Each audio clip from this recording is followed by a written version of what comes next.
I'll just tell you a little bit about myself, just so you know my background. I began selling on Amazon in 2006. I'd already had my own website, and I had a warehouse where people could come and buy the products. So I was selling chess sets and anything connected to chess. I had around 400 ASINs, and I was selling on eBay as well. And I sold on Amazon for around 5 years. And then I got busy with my normal job. And I made the mistake of selling my stock rather than selling my brand, because I thought that I would continue in the future with it. I do sell on Amazon now, but it's different types of products. And for the last 8 years, I've been involved with managing people's Amazon PPC and also doing things like branding advice and listing optimization. I used to run my own agency with around 17 people working with me for things like graphic design, photography, keyword research, and so on. So I've lived and breathed the Amazon world every single day for the last 8 years or more. And so, yes, we wait a couple more minutes just in case anyone else is coming. There are often people I see on the internet are asking whether Amazon is still a good place to sell and whether you can really live this dream and give up your job. And I can tell you that it's still possible. I have a number of customers that have given up their full-time work and just concentrate on Amazon. And I've also helped people to sell their brands to aggregators. So one of the most accounts that I ran was an Australian one where the boy was 15 years old and he sold his business for over $1 million Australian dollars. So that was really great to see, and it's made a big difference to his life. So it's exciting times for everybody. I'm going to start the presentation now, and there's going to be an opportunity after the presentation, which it should last about an hour or an hour and a quarter. There'll then be opportunities to ask questions. If there's anything technical, you can put it into the chat, and I know that AMZScout people will be there to answer the questions.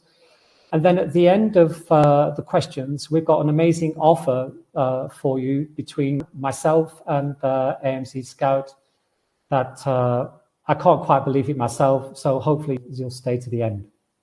And right, so we're going to be looking today at creating your first PPC ad campaign. So I'm going to walk you through that process, and I'm going to show you where the ads appear and how the different ads look on Amazon. But I'm going to focus on a particular type of advertising, and we're going to look at how to structure the campaigns so that you're not wasting money.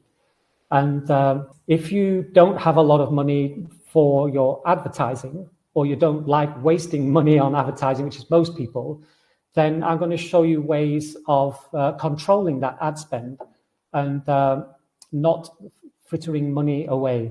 And it's the same when we're looking at keywords. I see a lot of mistakes, particularly early on, and when you're launching products or relaunching a product, there can be a lot of mistakes on the kind of keywords that we choose. So we'll look at that.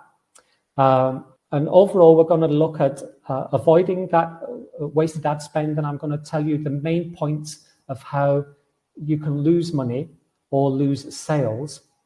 And there's a little roadmap of an overview of in one simple screen of how to do this. So I'll carry on. Will you have access to these slides post-presentation? I know you will have access to the video of the slides. I don't know if you will have access to the slides themselves. So perhaps someone at AMZScout will have the answer to that. So I'm not sure about that, but I know that there will be some access for this video after the event, but it is worth making notes if you've got the opportunity to do that. So the first ad that you will probably see on Amazon is what we call a sponsored brand ad, or SBA, and that is a banner ad, which I've highlighted in red here. It's 3 products, and it's for brand registered sellers. The video is good. It's easy to listen if I don't have to take comprehensive notes. Okay, yep, you will see it. And replay will be available within 24 hours after the event. Fantastic. Thanks, Jenny. So the sponsored brand ads which are either at the top of the page or at the bottom, and they also have vertical banners down either side of the page. All this depends on how much you're willing to pay for your bid. These are highly competitive advertisements because a lot of people want that actual kind of real estate, that ad space. So you really have to do that for your best-selling products and for the keywords that work the best. So if you don't have that kind of data and you're starting off, I would avoid these kind of ads until you're getting better data back from Amazon. And we're going to look at that in this presentation. The beauty about these ads, although this person hasn't really done it here with this advertisement, is you can use lifestyle images of people using the product to actually catch people's attention. And you can also write some nice 50 characters of content. They've written supreme sound quality, but you can actually, if you're targeting a certain keyword, then you can have that in the title so that people know exactly that your products are a reflection of what they're looking for. Or you can put some features and benefits in there too. There's another type of brand ad that's popular, and that's the video ad. So this is for one product only, and it appears around a third of the way down a page of results. The one thing that I really like about video ads is that they play on a continuous loop. But what I've seen as a mistake that people make is that they speak the features and benefits on the ad, but the ads play on mute. So you can't actually hear the ads whilst they're playing unless somebody clicks to unmute it. So it's worth having, when you have one of these ads, some kind of text on there that tells the features and benefits. So the beauty is that people can see information about your product before clicking your ad. In my experience, the people that then click an ad already know more about the product and their likelihood of buying is greater. So these ads can be really good to run, but again, they're highly competitive. The bids are usually need to be higher than normal. So again, this is worth doing for your best-selling products or for those that are converting well for certain keywords. The next type of ads are the ones that we're going to be concentrating on today, but they kind of cover pretty much everything about how you need to create an ad. And these are the regular sponsored product ads. So I call them SPAs, and they are manual ads or automatic campaigns. So by manual ads, which we'll be looking at, they have three match types, which are broad, phrase, and exact, which originally come from Google, but they are a little bit different than Google ads. And you can also target other people's products or ASINs. They will give you around about 80 to 85% of your business if you've also got the other ad types running. And they can appear in lots of different places on Amazon. But the important point here is that a lot of people who are shopping aren't even aware that these are ads. They just see them at the top of the page and they click on those. So on mobile devices, you've probably got only 2 ads showing, and then you have the organic products afterwards. But on desktop, you have 4 products at the top. And what this does is it gives you a bit of a level playing field. If you're a new seller or one that hasn't been selling very much over a period of months, you can get your product up there with the best of them and get a lot of visibility just by using ads. But there's a better reason for using ads, which we will come to very soon. There are product display ads, which again are regular sponsored product ads. And these are targeting ads on product display pages. So when you click on a search result for a particular product, you can then see around a third to half the way down a bunch of ads from competitive products. Now, these work on a carousel system. So you can see on this picture, there are 2 levels. This is for a Bluetooth headphone set, which you will see the actual product on the next slide. The top section has 7 ads, and the bottom section has another 7 ads for sellers that are 4-star or above. So you might see on your ad the ability to add percentages to your bid to get to the top of the page with product display ads. Well, that means to the top of this carousel. Now, anybody can sell these. You don't have to be brand registered. But on the next slide that I'll show you, you do have to be brand registered.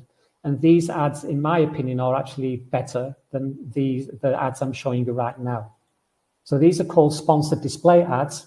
And you can see here with the main picture of the Bluetooth earpieces, highlighted in red are two advertisements, and these are from sponsored display ads.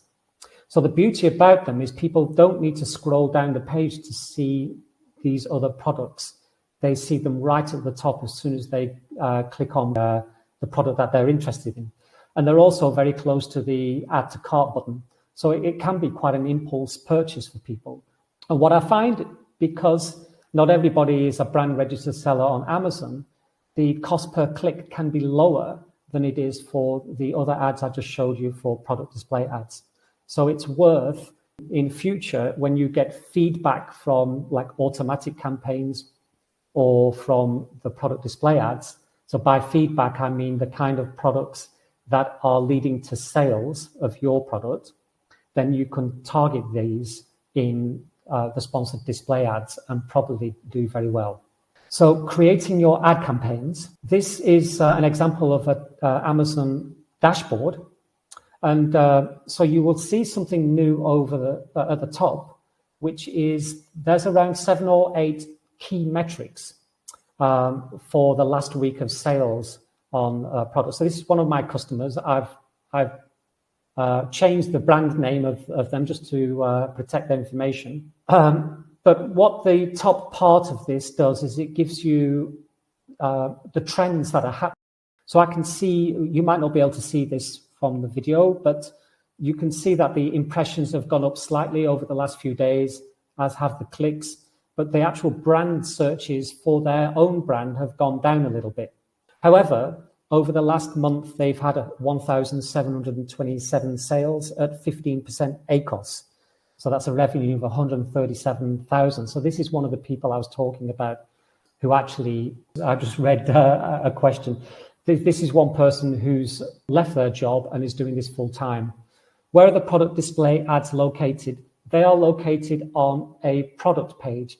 So not on a search results where there's 50 or 60 products, but when you've clicked on the product that you're interested in and it opens up to their page, then you will see the product display ads around half the way down of that page, a third to halfway down. So you have to scroll down towards where the description is to actually see these products. If you want to create an ad campaign, you will see the button to do that over in the left. How do we create a campaign for product display ads? I'm coming to that in the next few slides. So to create a campaign, you click on the button that I've highlighted in red, and it will take you to this page here, which we're going to be focusing on sponsored product ads. But you can see over on the right and the bottom, there's the option to do sponsored display and TV ads, which need videos for the TV ads, and sponsored brand ads, which we've already looked at. So we're focusing on sponsored product ads because if you can do those, you can pretty much do anything. So this, once you click the button, it will take you to the campaign information. But before we get on to the actual filling out one of these campaigns, I need you to understand the way we have to structure the ads. So we're going to look at that now. So you will see here for the regular manual ad campaigns, they have 3 different match types, which is broad, phrase, and exact, as I mentioned earlier. And it's important to only have one of these match types per ad campaign. So the ad campaign ideally wants to be structured in a way that it has only one ad group. And in that ad group are only keywords targeting one type of match type, either broad, phrase, or exact. So with Google, there is a system called a cascade system where you might begin with an automatic or a broad campaign. You find out which search terms are ones that lead to sales, and then you block them in those campaigns by doing negative matches and then put them into a phrase campaign. And then when they do well there, you put them into an exact campaign and you kind of refine it. But that doesn't work the same way in Amazon. Amazon factors in to the picture the intent that a person has to buy at the time that they're looking. So it looks at all the buying patterns, what time of day they usually buy, what time of week, how often they click on things before they buy. And if it thinks that they're likely to buy, it's more likely to channel that ad through an exact match campaign. And if it thinks that they're not likely to buy, it's more likely to have a much looser match in a broad campaign. So roughly speaking, a broad campaign will be shown to about half of the shopping audience on Amazon. Phrase will be around 30% and exact match 20%. So if you're only doing something like exact match campaigns, you're missing potentially 80% of the market who are shopping for your products. The reason that we want to keep these ad groups separate in their own campaigns is because you want to be able to control the flow of money. So you will give a campaign a daily budget. It might be $30 a day. And if you have more than one ad group within that campaign or more than one match type, you cannot control where the flow of cash goes. So normally broad campaigns become active faster than phrase and exact because there's more search terms being channeled through them. So the difference between a search term and a keyword, if you're not sure, the search term is what gets typed in by the shopper into Amazon, and the keyword is something that you're trying to match to be equivalent to that search term. So you put the keywords in your listing or in your ads. And the algorithm's not really interested in your keywords so much. We'll look at this shortly. It's interested in the search terms people are typing in and delivering a set of products that they want to buy. So if you have broad, phrase, and exact under one campaign, the exact ad group might be performing more profitably, but most of the money is going to the broad campaign ad group. So you don't want that. That's why we separate them. So here are the three types plus another type that I like to use as a campaign. So if I was targeting what I would call primary keywords, which are the major ones for the product. So for example, if I was selling a silicone dog brush, that keyword silicone dog brush would be one of the major keywords because whoever's typed that in cannot be looking for another type of product. So when I'm naming the ad campaigns, I start with the type of product that it is. So silicone dog brush. Then I put the type of ad campaign that it is. So SPA is sponsored product ad. Then I write in there in the title what the purpose of that ad campaign is. And then I say whether it's a broad or phrase or exact match campaign or whether it's targeting other ASINs. And there's two reasons that I do that. Firstly, if I'm using software or looking at search term reports, it's very handy to be able to know what the campaign's purpose is when I'm looking at the data, because sometimes I might be using a campaign just to drive more traffic to products, and it's the making of profit is less, so I can live with a higher ACoS and so on. Or it might be a particular campaign for a time of year like Halloween, for example. And what I also like to do with the primary keywords or any set of keywords is do an ultra low bid one. So if your normal bid is about $1, I would probably go in at a 20-cent bid and just leave it and see over time, over the weeks and months, whether the algorithm is happy to show any ads anywhere on its pages for very low bids. And they can be a great way of getting sales cheaply. Now, with automatic campaigns, we have a similar thing, and I often see people creating automatic campaigns with all 4 target types within a campaign. And we have a similar problem that I've just described with the broad, phrase, and exact. You really struggle to control the flow of money into your ad campaign and to which ad group it goes to. So normally, I isolate these into 4 separate ad campaigns, one for close match, one for loose. So both of those are mainly targeting keywords, although loose can target product pages too. And substitutes and complements, they target. So it is good to separate them. And the ones that perform poorly more regularly are the complements and the loose match. So if you can isolate them into their own campaigns, you can control the budget easily and you can have lower bids. So with automatic campaigns, you can't set a bid for all the separate keywords. You can only do that in manual campaigns, which you'll see in a moment. Automatic campaigns have like an umbrella bid that covers everything and all the search terms. So here are the 4 different ad types separated into their ad campaigns, and that's the best way of doing it.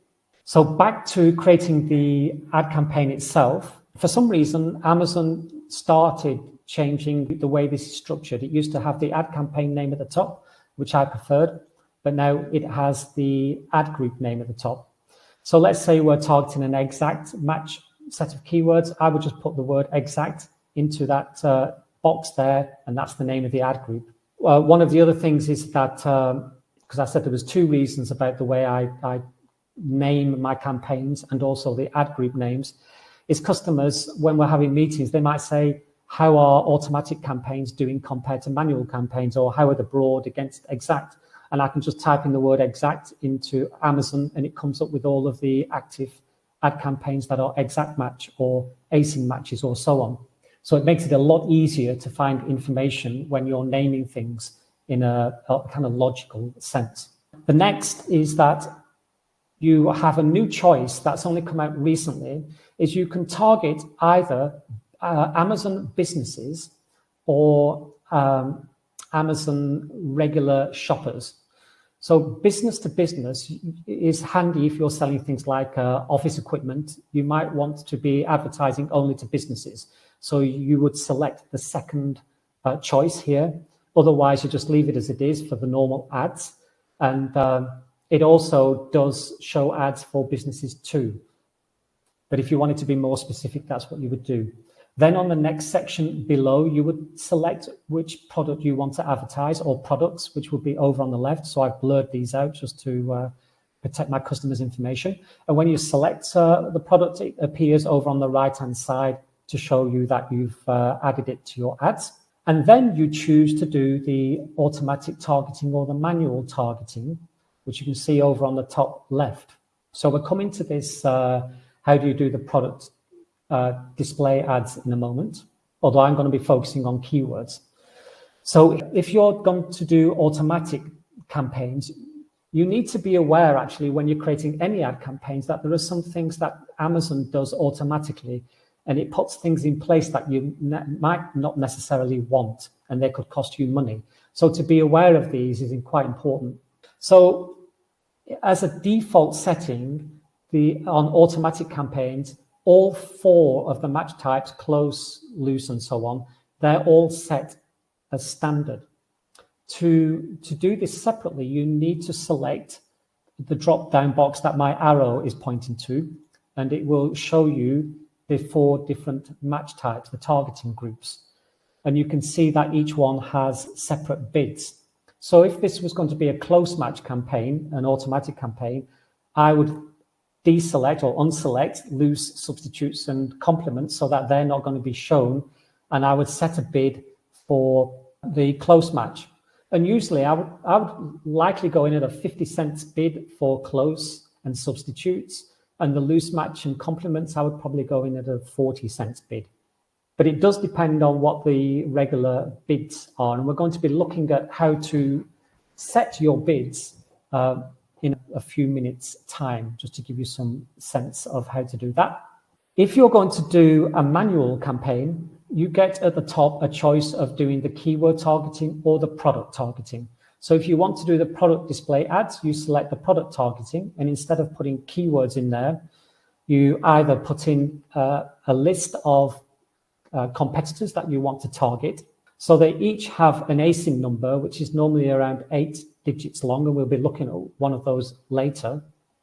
But you can target things like categories, you can target certain brands, or you can choose to have things like any products that are over or under a certain price, or have, say, below 4-star reviews and so on. With keyword targeting, which is probably going to be the lion's share of what you do, the second arrow shows you where you choose the different match types, broad, phrase, and exact, and you will see that automatically it targets all three. So you need to deselect the ones that you are not going to use.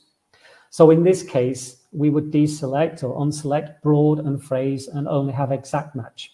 Before we put the keywords in, you will notice another arrow pointing to something that is added automatically by Amazon. And different ads have different things added to them automatically. So you have to be careful because it's easy to miss this. So already selected by Amazon before I put any keywords in is what it's calling a keyword group. And it's deciding what that keyword group is. And I don't want the Amazon algorithm deciding these things for me. So I would remove that from there and then put in the keywords.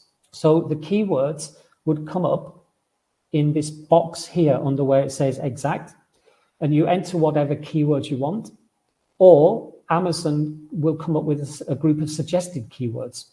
So you will see part the way down that box, that keyword targeting, and underneath that, we've got enter list.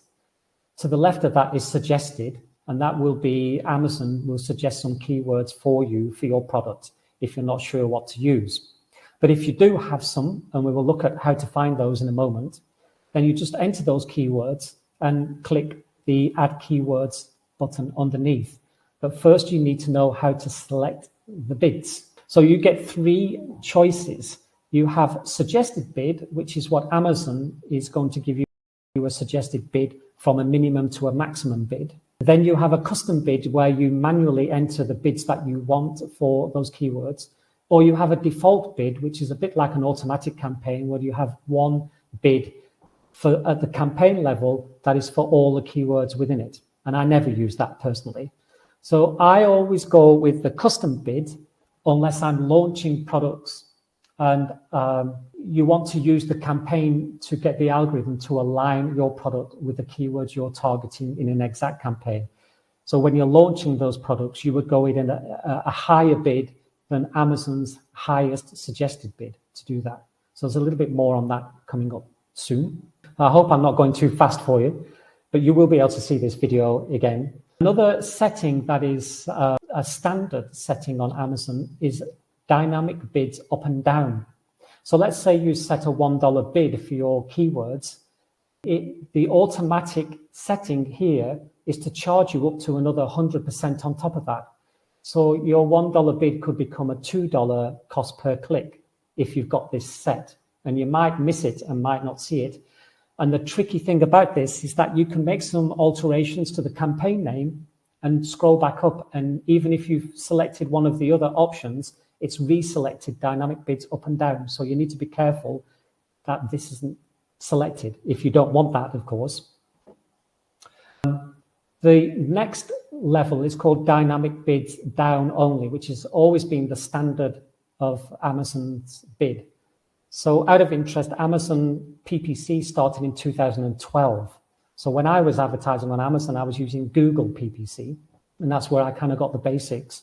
But up until around 3 years ago, Amazon standard way of bidding was just to do this dynamic bid down. So whatever bid you had, if it was a $1 bid, you were either going to pay $1 or less. Fixed bids is an important type of bid because it takes one area of the algorithm out of the equation. So if the algorithm doesn't quite trust that your product is going to get a sale for a particular keyword, then it's unlikely to charge you the full amount, and it's also unlikely to put your ad as high as it could do. So if you have a $1 bid, it might charge you 60 cents and has put your ad somewhere near the bottom of page 1, when it could have charged $1, but it hasn't. So if you ever look in your ad campaigns and see that the cost per click is quite a bit lower than the bid that you're making, it can only mean one of two things. Either you are the highest bidder at that time for that keyword, and that's quite a rare occurrence these days, or the algorithm hasn't fully trusted that you're going to get a sale and hasn't put your product as high as it could do. So the fixed bids fixes the bid, and Amazon places your product based on the bid and not on your likelihood of getting a sale. So when you're first launching a product, this can be a really useful thing because there's so little trust that the algorithm has and so little experience. Yes, this is flying way too fast, but no worries. I'm new to this process, so I will watch the replay. Thanks for your expertise. You're welcome. We will, at the end of each section, I go through a little mini summary just to refresh what we've gone through. So the next section, I'm only mentioning this because it appears, but I'm not suggesting that you use it. And this is called bid placements. So if I just go back, you can decide to add more percentage onto your bid to reach certain areas of the advertising page. So you have 3 sections here, which is the top of the search page, the rest of the search, which is anywhere other than the top, and product pages. So for new product, it's fixed bid. If you're launching a new product, fixed bid can be a very good way of doing it.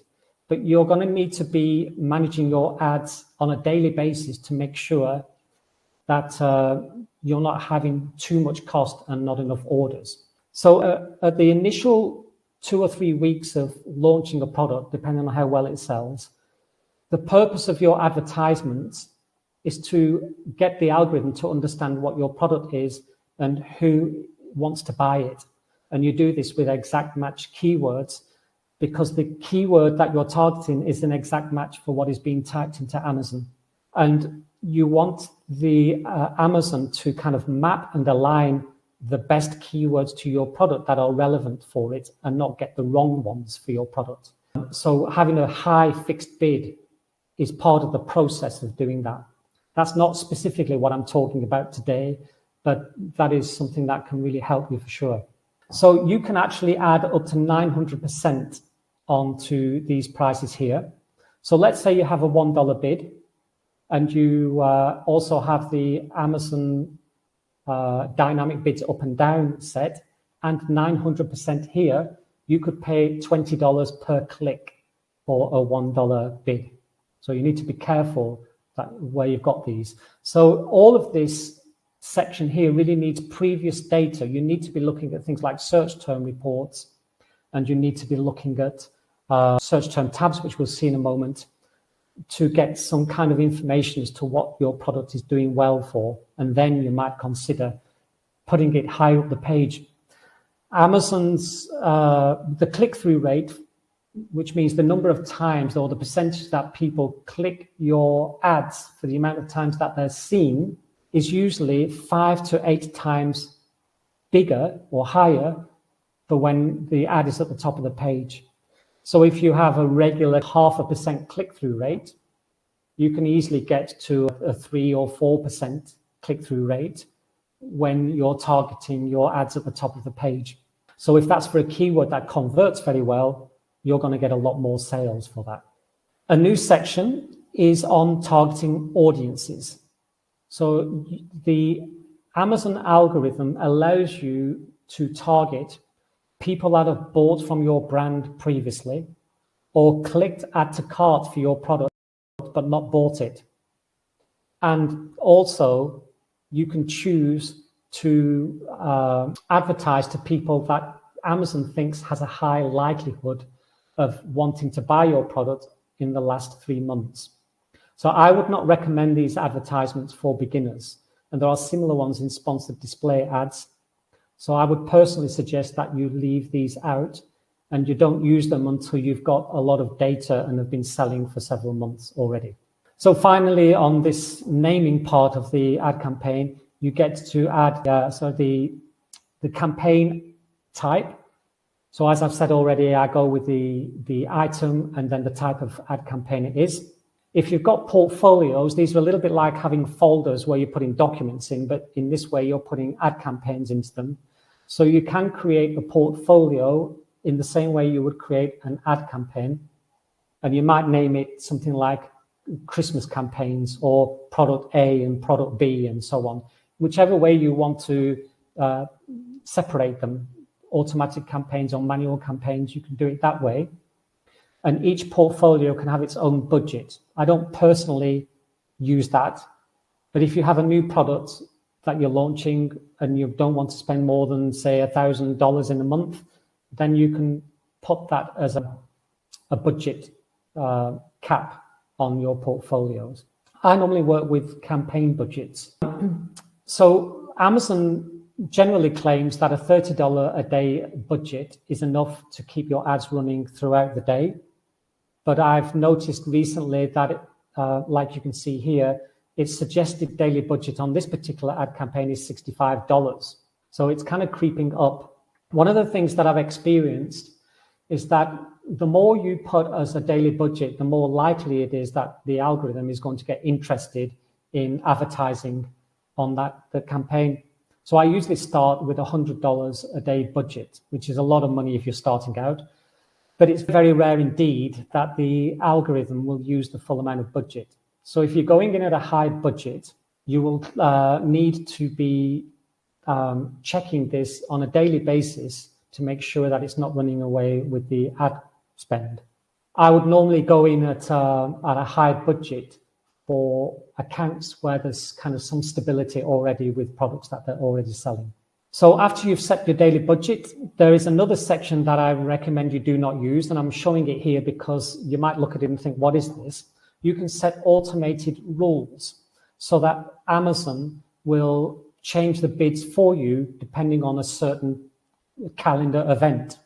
So if you clicked on doing this rule, it would open up to a page here where on the left another window appears where you can set, for example, to have a 50% bid increase for Prime Day or for Christmas or Halloween or Mother's Day or something. Or you can set a particular date. If your main competitors run out of stock, you can set a date of when they've run out of stock. And if it normally takes them a couple of weeks to get the stock back in, then you can have it ending in a couple of weeks. So that's just an option. But I would stick to the kind of basic advertising. So once you've done all that, you can click the black button at the bottom and then you've launched your campaign. So a mini summary about what we've talked about so far. We've seen the different ad types on Amazon and where they appear. And we've seen the importance of structuring the ad campaigns correctly so that you have more control over how your money is distributed throughout those ad campaigns. You don't really want to be having the different match types and target types fighting against one another for your budgets and your money, because that eventually works against you. So we've looked at how to create the new ad campaigns, and we've also seen how complicated they can be and how easy it is to spend a lot of money by overlooking the fact that Amazon's selecting things automatically for you that you might not be aware of. So the next section, we're looking at things about controlling the ad spend, particularly when you don't have a lot of money to spend on. So I'm going to be looking at how to set bids in an accurate way and some things about bid management that people hardly ever talk about and are not really aware of generally. I see this is quite a big mistake. So I want to bring to your attention a couple of things that if you get right can save you a lot of hassle and a lot of money.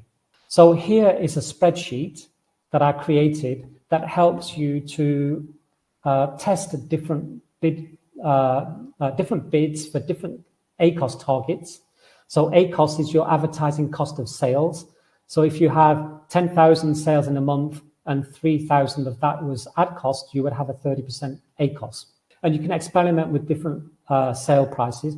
So if you're all here at the end of this presentation, then people at AMZScout are going to send you a copy of this spreadsheet so that you can use it yourself. So you can change all the figures here. I just happen to have been testing this for somebody who was a new customer that already had a lot of data. And I was trying to explain to them the different type of maximum bids. But if you have no data at all, I would go at something like a 7% conversion rate. That would be a good average for a launched product. Unless it's a very expensive product, say over $100, then your conversion rate is going to be more like 2 or 3%. But then you've got probably more profit in there to have a higher ACoS. So in here, you can change the number of clicks if you've got clicks, or you can experiment. What if I had 30 clicks and only one order? How would that affect my maximum bid? How would it affect the maximum I can spend per sale, per product? So if you hang around to the end, you will have that. Now here, this is how I bid manage with my ad campaigns. And this is to give you a sense of what I'm looking for. So I'm trying to get across with this presentation is the why you do something as much as the methods of doing it. So here is one of my customers' series of campaigns. So we're just looking at around 10 campaigns. At the top, you can see the budgets that they have. The daily budgets are quite high, but they're not actually spending those budgets. But this is over the last 30 days. What I'm trying to assess here is what's actually the story of these ad campaigns. What are the campaigns actually telling me? So I want to look at the contribution that the ad campaigns and the keywords make to the overall sales. and I need to factor in what's called an attribution window. And this is something that people rarely do. So an attribution window means, if you've not heard of this before, if someone clicks on your ad today, but they don't buy your product and then they return, say, within 7 days, and they do buy it, that sale in 7 days' time is attributed to the original click from today. And what that means is the data that you're looking at for today's advertising can look very different in 7 days' time if more sales have been attributed to the costs. So right now, today, if you have ads running, you know what your costs are, you know how many clicks there are, but you don't yet know how many sales you've had. You only know how many sales have been made directly from the original clicks. Now, to confuse matters, and I'm only saying this so that you're aware of it, is that in your main campaign dashboard on Amazon, it only gives you sales data for a 7-day attribution window, but it allows for 30 days.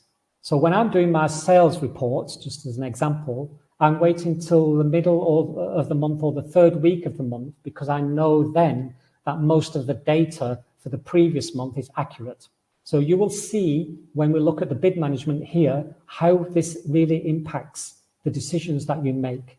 And if you don't understand or take this into account, you can cost yourself a lot of money and sales. So if we look at the red ad campaign here that I've highlighted, this is actually quite a new campaign. It's made 27% of the overall sales. So in the last 30 days, they've had 1,237 orders, and 324 of those have come from one ad campaign at just under 14% ACOS. So my target for this customer is a 20% overall ACOS, and you can see that we're at 19.42.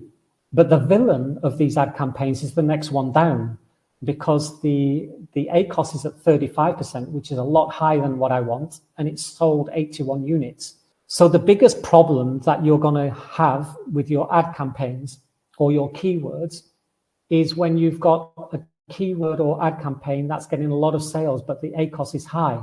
This is where you need to take into account contribution, which we're going to look at in a moment. So the campaign in blue, which has had the worst figures, has only contributed 7% of the sales that month. And then, I don't know whether you can see over in the middle, there are some green campaigns that I've just highlighted, because I'm seeing that for the amount of money that they spend, they've created the greatest amount of what I call traction, the amount of clicks for the amount of money that you've spent. So I want to have a look at the actual ad campaign. That's the one that's had the worst figures. And I need to be a little bit careful with it, because if I'm too drastic and too aggressive with my bid changes, those 81 sales for the next month might end up being 20, and we don't want that. So here I'm looking at the ad campaign itself, and the campaign had 35% ACOS. But when I've looked at it again at the active keywords in there and the ones that are currently running, you can see that the figures have changed to 24%. And 63 sales. So that either means I've paused some keywords, or that I've lowered the bid to such a degree that they've stopped being active. So you will hear a lot of people talking about negative keywords and how to stop keywords and so on. If you lower the bid by anything more than 15%, you run the risk of that keyword stopping getting ad impressions. And if you do this regularly over, say, a space of a month, then that keyword can really suffer for it. So you need to manage the bids with a little bit of a delicate hand. However, if the keyword isn't really contributing to your overall sales and has a high ACOS, which you'll see next, then it doesn't really matter. You can afford to take these kind of risks. So here you will see what I have identified as the problem keyword. You might think the one above it is a problem because it has a one order at 75% ACOS. But for me, the bigger problem is the one underneath that's had 10 orders at nearly 60% ACOS, which is 3 times more than what I want. Now, when we factor in the contribution, these 10 sales have only contributed 0.8% of our overall sales for that month. So that means I can afford to be a little bit more aggressive than if I'd only sold 100 orders a month. If I'd sold 100 orders that month, then this keyword would be a little bit more significant, and I would have to be a little bit more careful and incrementally make changes to the bid. So before I make any bid changes, I need to do a little bit of digging. So I'm explaining this to you, so perhaps at a later date you refer back to it, but it's something you need to be made aware of, but it's not necessarily something you need to remember right for this moment. So I'm looking at the keyword here. I've changed the keyword from my customers' information and just typed in keyword here. So there was a keyword that had those 10 sales at 59% ACOS. So I wanted to check in the search term reports and also in the search term tabs, which you will see a bit later, to see why this was happening. So when you have a keyword, the search terms that are activating the ads might be different than that actual keyword. So you could look at a keyword and say, I want to spend a lot of money trying to get that to the top of page 1. But if the search terms channeled into it aren't the same as it, then that money is being spent on them and not the keyword that you're hoping to target. When I've looked in the search terms, I see that 3 of them had high ACOS over 40%. But also when I looked at the graph below, at the bottom of the page, in the last 7 days, it had just under 24% for that keyword. So this means that whatever I've done in the past week has already had the effect that I wanted. It's reduced ACOS from 59 down to 24 without having really any impact on the numbers of sales. In fact, looking at it, the sales have gone up. So had I not looked at this, I would have just made a bid change thinking, oh, it's 10 sales at 59%. That's too much. Let's reduce the bid from $2.50 to $2.30. Having done that, I could actually make life more difficult for me because I didn't need to do it. So when I'm looking at a different set of timeframes, I get a different set of stories about what's happening. Now, I'm not suggesting you do this for every single keyword, but ones that stand out where there's multiple orders at too high an ACOS, you definitely need to look at what's going on. So just to summarize, we've seen the bid, how to set your bid on whether you've got data already or not. You can experiment with different types of bids using that kind of spreadsheet.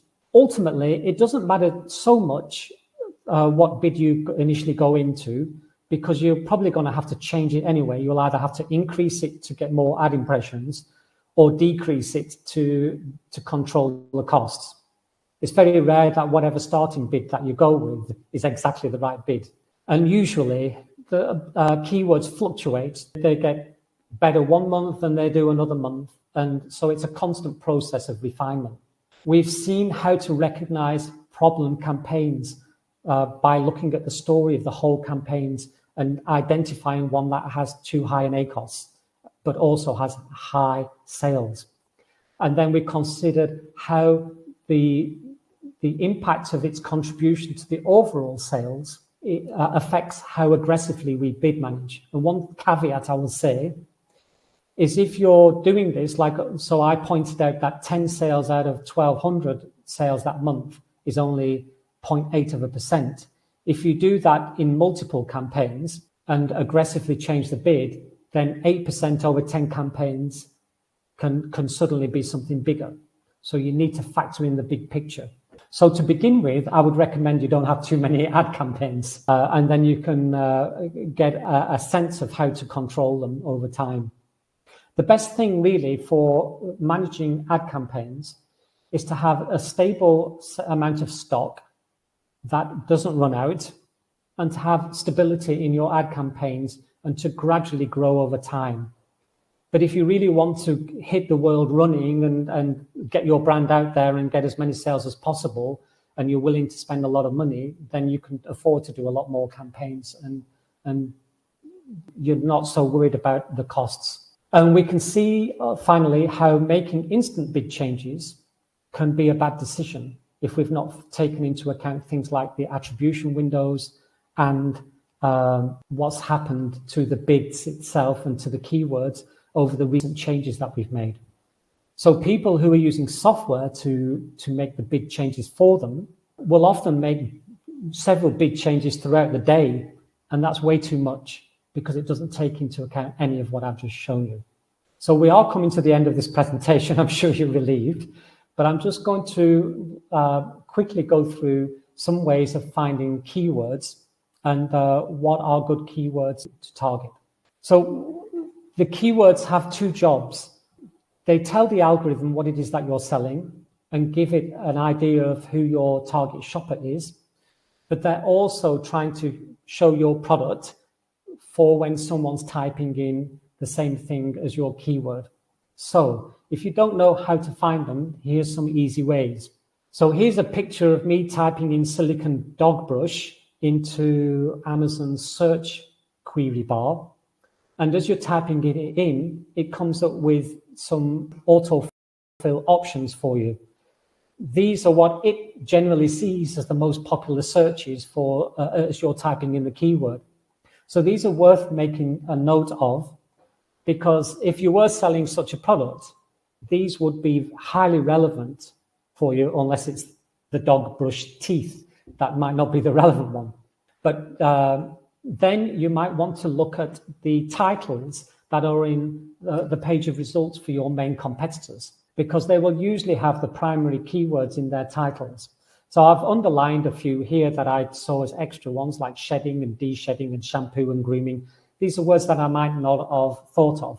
So just by doing this, you can easily come up with maybe a couple of dozen keywords to target in ad campaigns. And that can be enough to begin with. You can, of course, use software, and we'll be looking at this with AMZScout, but you can type in whatever it is that you think is the main keyword for your product, or how you would describe it to someone you're talking to. And then the software comes up not only with a bunch of keywords, but it comes up with the kind of trends that they are at the moment. So how the keyword is doing over the last 30 days. And also it gives you a sense of what the cost per click needs to be if you're doing advertising. So this is data that I never had when I was first advertising on Amazon. So it's really useful. The other way of finding keywords is either the search term report or the search term tab. So we'll look at the report first. This is a little section of the report. So if you've never run off a report, when you're in Campaign Manager, there's over on the left-hand side, there's a bunch of options, and one of them is I think it's called Tools and Resources. No, there's a reports section there. You just go into that and run what's called a search term report. And it will give you, over on the left-hand side in blue, is the keyword that I've been targeting, although I've changed it here just to protect my customers' information. And then the search term in red is what the person's typed into Amazon to try and find a product to buy. So if we just look at the one that I've highlighted in blue, toy natural is the keyword in a broad campaign. The search term that activated that ad campaign was outdoor flashing toy natural. If my toy isn't a flashing one, then I don't want that to appear as and to activate my ad, and I don't want to pay for it. So I would take the word flashing and add that as a negative keyword, as a phrase match. So you can do this either at the ad campaign level, and there's a tab over on the left-hand side, which you'll see on the next screen. In fact, I'll do that now. So just over on the right, you can see where it says the ad group. You can either do this at the ad group level, which I prefer, or at the ad campaign level. The reason you do it at the ad campaign level is if you've already got a campaign that has multiple ad groups within it, which is not ideal, but I normally do it at the ad group level. So you might be able to see over on the right where it says ad group phrase in the box. The second one down is targeting, and the one below that is negative targeting. You would click on that, and then you could enter the negative keywords. So I don't actually like negative keywords myself, which I'll explain in a moment. But I would, if it's something that's obviously irrelevant and you haven't had any sales for that irrelevant keyword. So you might be selling red car polish, and sometimes someone's typed in blue car polish, but they've still ordered yours. So maybe they wanted red as well. I would only block, which is negative match, something that's irrelevant and hasn't had an order. So I'm normally looking over a 30-day or 65-day period, which is the maximum you can look at. So when you choose a negative phrase match, so what was the word that I had before? I've forgotten. Flashing. Then it means that any phrase that someone types into Amazon with the word flashing in it will not activate your ads. If you choose to have an exact match keyword, so like here, I'm looking at a search term tab for the keyword coffee carafes. So my customer here was happy for me to show this bit of data. If there was a bad search term in there that I wanted to block, so let's say it was something like coffee for carafes for keeping hot. Let's say that had 40 clicks and not any orders. Then I might put that as an exact match. So the whole phrase would go in as a negative match. And when someone types the exact thing in, your ad will not show. There is one problem with this, is that sometimes the algorithm sees keywords that are similar as being identical. So here's an example. Coffee carafes for keeping hot would be identical to coffee carafe keeping hot. The Amazon algorithm wouldn't differentiate between the two. So you have to make sure if you're blocking one of them, that the others that are similar are not also being blocked. And I don't recommend that you put a negative keyword that is relevant to your product into a manual campaign. I would probably do it for automatic campaigns if I was targeting them somewhere else. But if you do that for automatic and manual campaigns, it's sending a big signal to Amazon that you don't want your product to be shown for a relevant keyword. And I've seen people's organic rank plummet and take months and months to recover when they do this too liberally. So be very careful. So I'm showing you this screen here because there's a good search term, the second one from the bottom, which I've highlighted and circled orange, because it's had 10 orders in 30 days, and it's had a better than average conversion rate. So the average conversion rate is at the top of 6%, and this has had 10% conversion rate.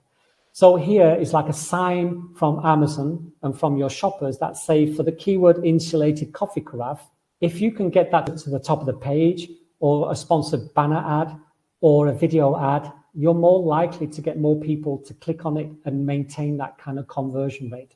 So that could bring in a lot more money.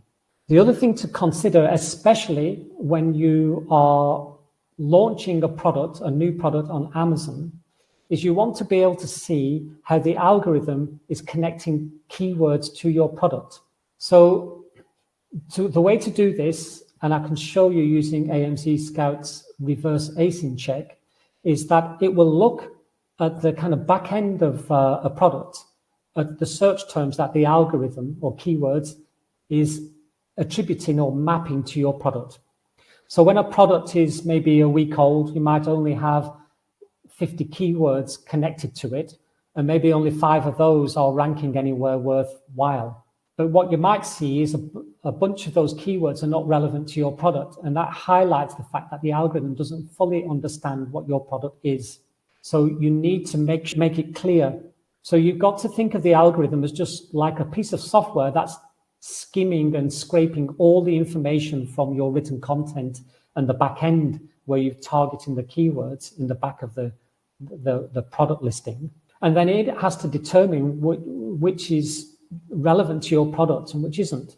So just as an example, if you were selling something like a beach bag, then you might be tempted to put things like tote bag, weekender bag, picnic bag, also in there in the hope that somebody's going to buy your bag when they're searching for those other things. But the algorithm doesn't know which one of those is your product. And then when it's unclear, it doesn't really know who your target audience is. And when it doesn't know that, your cost per click is going to be higher because you're going to have to bid more, because the trust factor it will have for your product is going to be lower than it could have been had you got your content and your keywords correct. So with the reverse async, it shows you all the keywords that you're going to be ranking for. So the bestseller might rank for 10,000 keywords, and the algorithm might know exactly what your product is and who your target audience is, but it still might only give you 100 keywords. And the reason for that is because you're not selling enough. So the more that you sell for the search terms people are typing into Amazon, the more those terms get mapped to your product.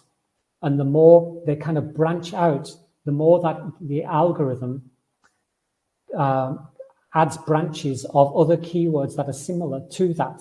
And then you start to grow and your product gets seen more. So whenever someone orders a product, that search term, if it's a new one for your product, if it's meaning it's the first time that they've had an order for that search term, you experience a honeymoon period of around 7 to 10 days where the algorithm is testing your product at a higher rank to see whether it will sell more. If it doesn't sell, then that rank is going to plummet. You might go from page 1 to page 10 in a space of days. So the idea is to target those with exact match keywords in your ad campaigns to try and drive as many sales for that search term as possible so that the algorithm sees you're more successful than you might have been had you not used those ads. And then your rank, the decision it makes on your rank is higher than it would normally be. So you want to look at certain areas. The top 16 is for the page 1 on some mobile phones. Top 25 is the top half of page 1, and the top 50 is page 1. So in other words, if you have some important keywords that are from 51 to 60 in rank, you want to target those as much as you can to try and drag them up into page 1 organically. So how many keywords to add? The structure of your keywords within an ad campaign is important to the structure of the campaigns themselves. Again, you want to think about how the cash is pouring into the ad group. If you have too many keywords, it's like having too many puppies or trying to drink from the mother. They can't all get the nourishment that they need. So I generally have a small amount of keywords between 3 and 5 of a similar kind of ilk. So it might be red car polish for Ferraris, red car polish for BMWs or something like that, or Ferrari red car polish. I put them in little family groups so that if one of them's not performing well one month, the others might help keep the overall scores and metrics of that campaign higher so that the algorithm's trust for that campaign is better. So when you have, let's say you have 20 keywords in an ad campaign, how the algorithm is distributing that cash is probably not going to be evenly through all 20. You might have 2 or 3 that are eating the lion's share of that money, and the rest of maybe 15% of what's left of the money is going against the other 17 keywords. So you can never really assess whether those keywords are good or not because they're not seeing enough money. And this is called keyword weighting, how the algorithm is spreading that cash. It's a bit like a shotgun approach. So the more you can narrow that down to a fewer keywords, the less likely you're going to waste money. And the easier it is to get more clicks across fewer keywords to see how successful you are and to make meaningful bid management. If, for example, you have 100 clicks in an ad campaign across 3 keywords, that's easier to manage the bids than having 100 clicks across 100 keywords. You never have enough keywords with enough bids to see what's happening, but you're throwing money away left, right, and center. So overall, the relevancy of the keywords you're targeting in your campaigns is vital, as is the keywords that you've got in your listing. And I just want to bring up one final point on the keywords, because I'm often asked whether to use seed keywords, which tend to have smaller amount of words in their phrases, but are very high search volume. So I'm using this example here. Let's say I'm selling a picture of a mountain goat, and it only has 197 search volume per month. But wall decor, which my product is, has 149,000 search volume per month. So surely we want to put wall decor in my title, and we want to target that as a keyword and have it all over in my content. in the hope we get some of this 149,000 people searching. But there's a problem here, and that's highlighted over on the right-hand side in the yellow box.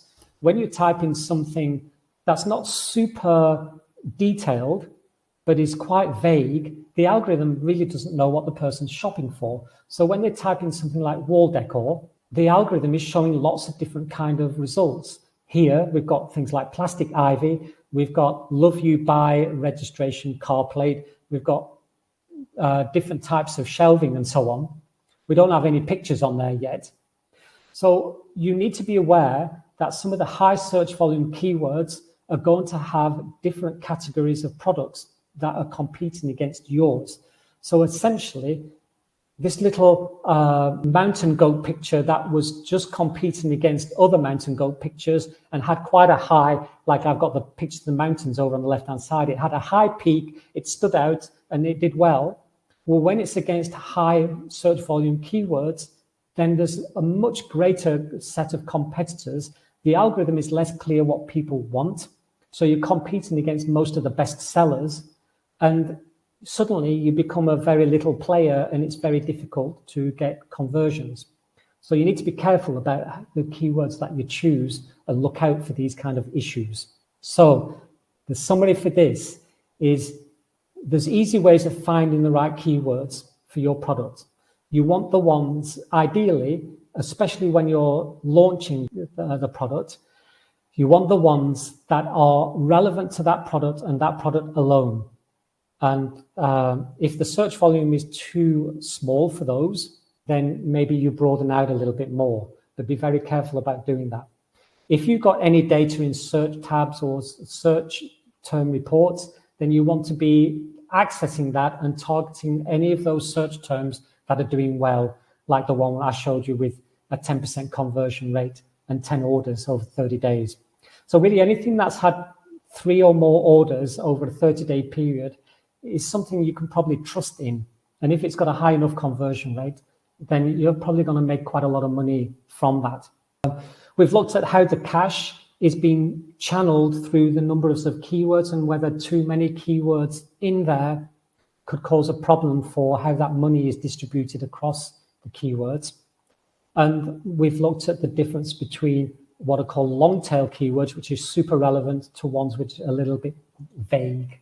So the final section here is just an overview with a roadmap of the kind of things that lose you money and the kind of ways of not losing money. So poor campaign structure with multiple match types and too many keywords in there can really affect how your cache is distributed and how you can control that. Poor bid management being made just looking at the bid and not looking at different timeframes, not thinking about the attribution windows, not looking at how that keyword has contributed overall to your sales. The different types of keywords and how they're relevant to your product. All of these lead to kind of different inefficiencies. And also, if you're not targeting keywords across 3 different match types, broad, phrase, and exact, you're going to be missing some of the shoppers that the algorithm is basing their intent to buy and showing to your product. So the roadmap, first of all, so there's 9 key things. Make it absolutely clear to the algorithm what you're selling and try to avoid any words within your content in the back end that could confuse it. During the launch phase, use exact match keywords for the opening 2 or 3 weeks and use reverse async checks to make sure that the right keywords are being aligned to your product and go in at high bids. Once you've got that process done, then the rest of your bid management is just to make profit or to fall in line with whatever benchmarks that you have to be successful. But at the beginning, it's telling the algorithm what your product's selling so that you get the correct keywords mapped to it. Then you're segregating the ads based on the match type, the family types of keywords, and the low quantity of keywords or async targets in each one. Factor in those contribution and attribution windows when you're making the changes. You want to be looking at anything that's eating the cache more than any other keywords and making decisions about that. So if you have a campaign with 10 keywords in it and 2 of them are doing really well and the other 8 cannot get the money, take those 8 out, give them their own budget in a different campaign, and don't move the 2 that are doing well. Because when you move something from one campaign to another, there's no guarantee that it will succeed as it did before. So you want to try and keep as much stability as possible. So be watchful for any search terms that get orders in your broad and automatic campaigns, particularly because you can take advantage of that honeymoon period and boost your ranking quickly. And this is throughout the life of your product. And then set your budgets. I do it weekly for my customers, and sometimes more than that. But if something's doing well, then you want to give it more money. And if it's doing poorly, then you want to give it less money. So for a campaign that's doing poorly, I might give it $3 or $5 a day ad spend. If it's doing super well, then I might give it $2,000 a day ad spend.